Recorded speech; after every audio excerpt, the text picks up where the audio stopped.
नमस्कार। मैं ज्ञान सरोवर के सिंह यूट्यूब चैनल में आपका स्वागत करता हूं।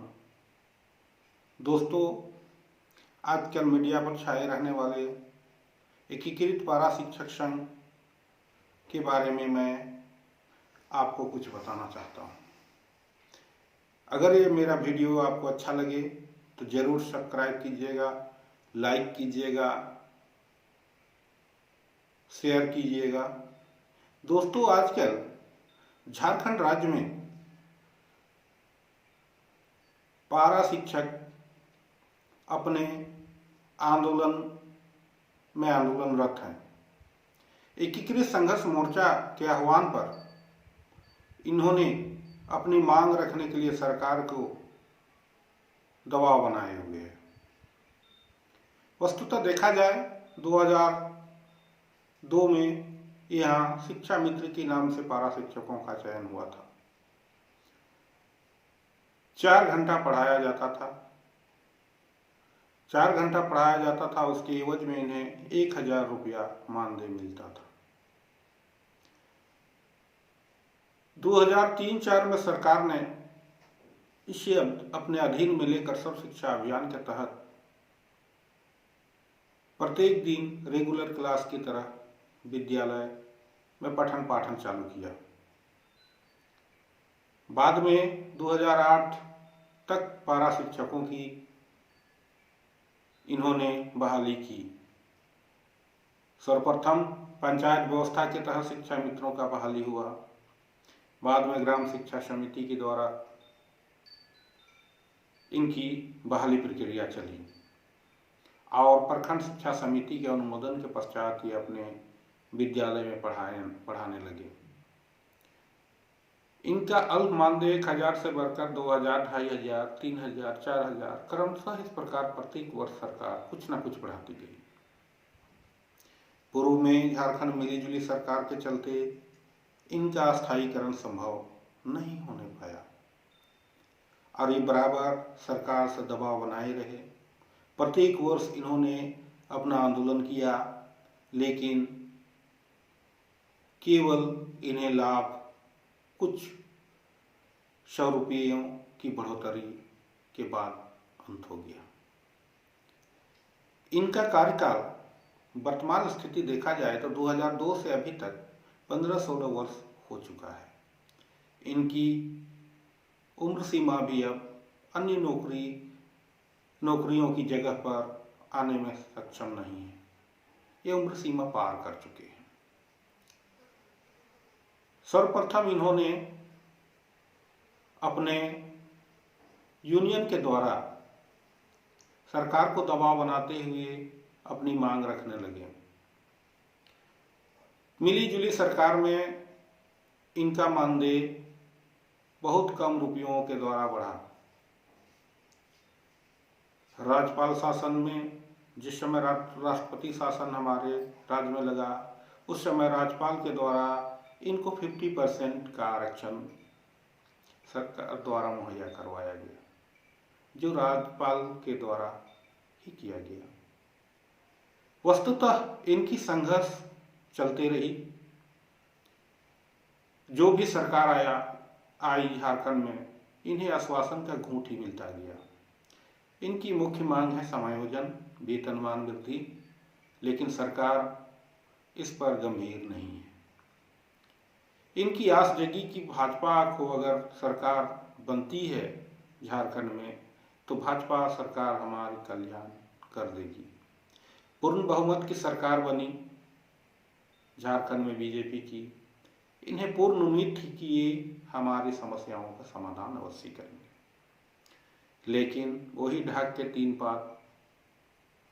इनके द्वारा हमेशा सरकार को आग्रह किया गया कि हमारा समायोजन किया जाए, हमारा मानदेय बढ़ाया जाए। सरकार आश्वासन पर आश्वासन देती गई और कुछ नहीं हुआ। धीरे धीरे इन्होंने आंदोलनरत रहते हुए सरकार से अपनी मांग रखी। सरकार इसके लिए एक हाई प्रोफाइल उच्च स्तरीय कमेटी का निर्माण किया, जिसमें बहुत सारे विचारों पर मंथन करते हुए इन्होंने सरकार को जो दबाव बनाए, जिसमें सरकार एक कमेटी बनाई जिसमें पारा शिक्षक के 3 सदस्य थे। ये कमेटी झारखंड राज्य से अपनी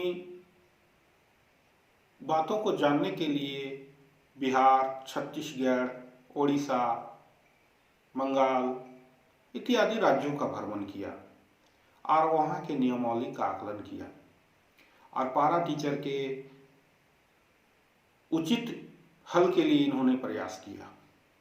कमेटी तो बन गई, लेकिन सरकार की मंशा अच्छी नहीं थी। सरकार इन्हें अपना वर्तमान में अस्थायी करने की स्थिति में दिखाई नहीं देने लगी, क्योंकि झारखंड में एकीकृत पारा शिक्षकों की संख्या वर्तमान में 67,000 है। इतने लोगों को एक साथ समायोजन करते हुए वेतनमान देना सरकार को भारी बोझ मालूम पड़ने लगा। एकीकृत पारा शिक्षक संघ के द्वारा चरणबद्ध इनसे आग्रह किया गया कि हमारा समायोजन छत्तीसगढ़ के तर्ज पर किया जाए। वर्तमान स्थिति में देखा जाए तो छत्तीसगढ़ में भी पारा शिक्षकों का मानदेय 32,000 है और दिल्ली की बात की जाए तो केजरीवाल सरकार की ओर से 35,000 पारा शिक्षकों को न्यूनतम वेतनमान मिलती है और उनका सर्विस बुक भी खुल चुका है। ओडिशा में जिसका 6 वर्ष हो चुका है, उनका सर्विस बुक खुल चुका है, कोई ट्रेनिंग के लिए उन्हें समय दिया गया। इस प्रकार से प्रत्येक राज्य में देखा जाए तो इसकी समायोजन प्रक्रिया बन चुकी है और इनका समायोजन हो रहा है, लेकिन झारखंड में समायोजन प्रक्रिया आज तक सरकार ने नहीं बनाई है। यही कारण है कि पारा शिक्षक उग्र हो चुके हैं। अपनी विभिन्न मांगों को लेकर परमंडल स्तरीय इन्होंने धरना प्रदर्शन भी किया, जो राजभवन के समक्ष किया गया। सरकार को इन्होंने अल्टीमेटम दिया कि अगर हमारा समायोजन नहीं होता है तो 15 नवंबर को हम लोग मोरहाबादी में झारखंड स्थापना दिवस के अवसर पर अपना उग्र आंदोलन करेंगे और अगर मुख्यमंत्री हमारी मांगों को मानते हैं और मन से घोषणा करते हैं तो भाजपा की जयकार किया जाएगा और वे नहीं मानते हैं तो काला झंडा दिखाया जाएगा। इस प्रकार की बातें वर्तमान में मीडिया में देखने को आ रही है और एकीकृत पारा शिक्षक संघ जो अन्य गुटों में बटे हुए थे अब एकीकृत हो चुके हैं। पूरे झारखंड में पारा शिक्षकों का लहर एक ही है, स्वर एक ही है, छत्तीसगढ़ की तरह हमें समायोजन किया जाए। और इन्हीं बातों को लेकर भी सरकार को दबाव बनाए हुए हैं। सरकार भी इतने सारे कर्मियों को एक साथ समायोजन करने का स्थिति में नहीं है। उच्च स्तरीय कमेटी बनी थी, वो भी सिफर रही। उनके द्वारा यह आकलन किया गया कि इन्हें अब समायोजन नहीं किया जा सकता है क्योंकि ये ग्राम शिक्षा समिति द्वारा चयनित हैं। इनकी कोई नियमावली झारखंड में अब तक नहीं बन चुकी है। सरकार को भी सोचना चाहिए कि इनकी जब 15-16 साल इनकी सेवा विभिन्न स्कूलों में छोटे छोटे नवनिहाल बच्चों को पढ़ाने में हुई तो इनकी अब तक नियमावली बना देनी चाहिए थी, लेकिन अभी तक झारखंड सरकार के द्वारा इसकी कोई नियमावली नहीं बनाई गई है। इनका वर्तमान में मानदेय 8,454 रुपये से 10,000 लमसम है, जो झारखंड में इनके डीबी खाता में प्रदान की जाती है। अन्य राज्यों को तुलना में देखते हुए झारखंड के पारा शिक्षक अपने को ठगा हुआ महसूस करते हैं और इन्हीं आलोक में चरणबद्ध आंदोलन कर रहे हैं। वस्तुतः देखा जाए तो 15 नवंबर को झारखंड की स्थापना दिवस है। इसमें पारा शिक्षक अपनी मांगों को लेकर सरकार के पास जाना चाहते हैं और वे सीधा सुनना चाहते हैं कि हमारे राज्य के मुख्यमंत्री श्री रघुवर दास क्या घोषणा करते हैं पारा शिक्षकों के हित में। अगर पारा शिक्षकों के हित में ये घोषणा करते हैं कि हम छत्तीसगढ़ के तर्ज पर पारा शिक्षकों को नियमित करेंगे तो ये मुख्यमंत्री की जयकारा लगाने की बात कह रहे हैं। अगर ये मतलब छत्तीसगढ़ के तर्ज पर समायोजन पारा शिक्षकों को नहीं करते हैं तो ये अपने हाथों में काला झंडा सरकार को दिखाने वाले हैं। इन्हीं सब प्रतिक्रियाओं के बीच सरकार पसोपस में है और वे अपनी दंड नीति के तहत इनके अगुआ साथियों को अरेस्ट करने का आदेश जारी कर दिया है। इन्हीं आलोक में बड़े बड़े इनके लीडर जो राज्य स्तरीय हैं, जिला स्तरीय हैं, अध्यक्ष हो, सचिव हो, कोषाध्यक्ष हो और सदस्य हो, इनके कमेटी के मुख्य मेंबरों को गिरफ्तारी का वारंट जारी हो गया है। इसी आलोक में बहुत जगहों पर छापामारी प्रक्रिया चल रही है और पारा शिक्षकों को गिरफ्तार किया जा रहा है और थाना में लाकर रखा जा रहा है। प्रत्येक दिन थाना में हाजिरी बनाने को कहा गया है। इन सब प्रक्रियाओं से पारा शिक्षक क्षुब्ध महसूस कर रहे हैं। इनके आंदोलन में कोई रुकावट अभी तक नहीं पहुंची है, मतलब रांची पहुंचने की प्रतिज्ञा कर चुके हैं। अब देखा जाए तब सरकार क्या करती है इनके बारे में और पारा शिक्षक क्या करते हैं अपने बारे में। पारा शिक्षकों का कहना है, विभिन्न जगहों पर मैंने जांच किया तो पता चला कि पारा शिक्षकों का कहना है अगर 15 नवंबर को हमारे राज्य के माननीय मुख्यमंत्री श्री रघुवर दास जी अगर घोषणा करते हैं पारा शिक्षकों को छत्तीसगढ़ के तर्ज पर हम समायोजित करेंगे तो जयकारा लगाएंगे, और नहीं तो काला झंडा दिखाते हुए विधायक, मंत्री, मुख्यमंत्री एवं सांसदों के आवास पर अंडा, जूता, चप्पल ये सब फेंकने की बातें ये लोग कह रहे हैं।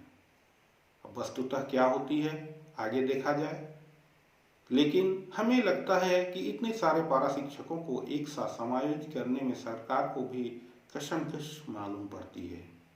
चुनाव भी अभी बहुत दूर हैं।